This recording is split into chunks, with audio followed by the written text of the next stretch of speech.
सबसे पहले तो मैं ये बता दूं कि जब जब मेरी बस्ती के अंदर कोई परेशानी आती है तो मैं उसके ऊपर एक वीडियो बनाता हूं, जिससे जो लोगों में अवेयरनेस है उससे काफ़ी हद तक उनको मदद मिले। और डेंगू क्या है?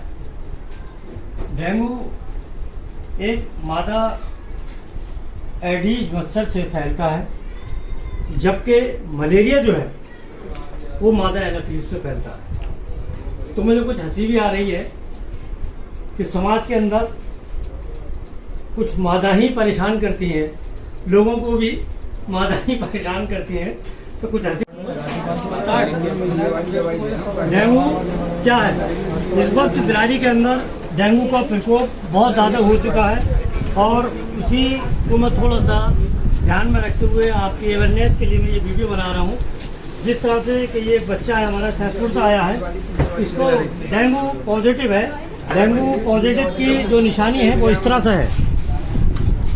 इसमें सबसे पहले हम NH1 कराते हैं। NH1 अगर पॉजिटिव आता है तो इसका कन्फर्म डेंगू है। फिर उसके बाद में दूसरी स्टेज शुरू होती है IgG और IgM। NH1 जो है वो कम से कम पहले दिन से लेके और 5 दिन तक रहता है, इसको हम फेब्राइल कंडीशन कहते हैं।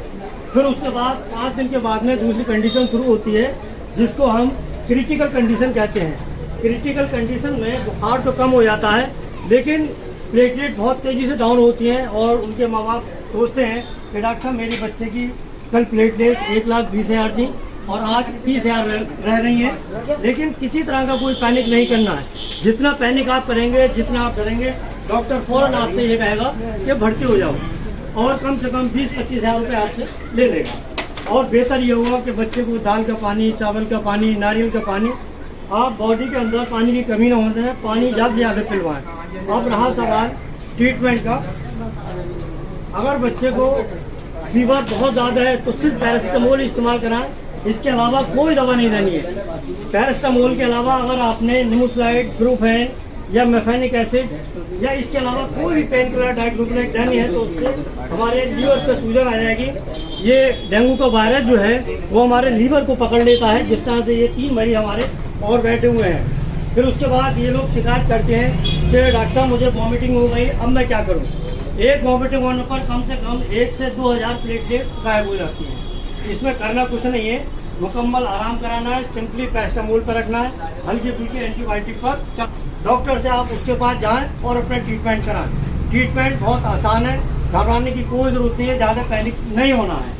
अब रहा सवाल इनको आज 3 दिन हो चुके हैं। 3 दिन से इनकी फेब्राइल वाली जो कंडीशन है वो पूरी हो चुकी है, यानी कि पहली कंडीशन पूरी हो चुकी है।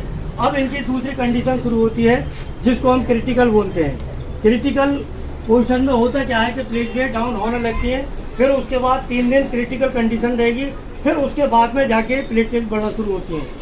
पहली कंडीशन फेब्राइल, दूसरी क्रिटिकल, तीसरी रिकवरी।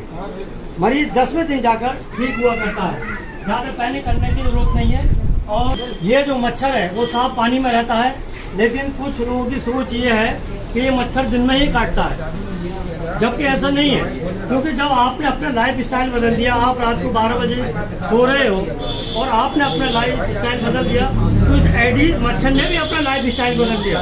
क्योंकि ये मच्छर जो है वो दिन में काटते तो हम मानते हैं, लेकिन किस वक्त काट ले कोई भरोसा नहीं है। एडीज मच्छर के थ्रू डेंगू हुआ करता है, जबकि मलेरिया जो होता है वो आपके एनाफिलिस मच्छर से होता है, ये गंदे पानी में रहता है। इतना ध्यान रखना, बहुत ही इजीली ट्रीटमेंट है, बिल्कुल ज़्यादा परेशान ना हो।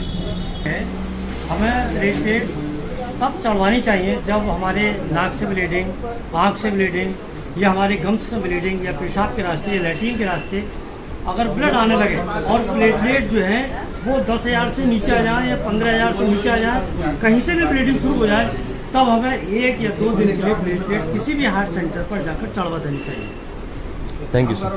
जब कभी भी वायरल इन्फेक्शन होगा, वायरल इन्फेक्शन जब भी होगा तो TLC लेवल कम हो जाएगा, यानी वायरल में कम होगा, और बैक्टीरियल में इन्फेक्शन में जो है ये TLC बढ़ जाएगा। कितने अंडे देता है उसका मैं इसको जवाब देने जा रहा हूँ। मादा एडीज जो है वो 250 से 300 अंडे देती है, और इसमें से कुछ ही बच पाते हैं। और इनका जीवन काल जो होता है 4 से 6 हफ्ते का हुआ करता है।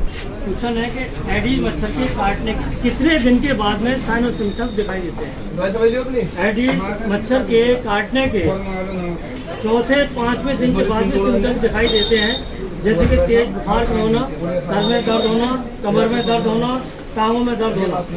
ये सारे सिम्टम्स चौथे या 5वें दिन दिखाई देते हैं। ऐसा नहीं है कि मच्छर ने काटा और मेरे सिम्टम्स दिखाई देना शुरू हो जाए। ठीक।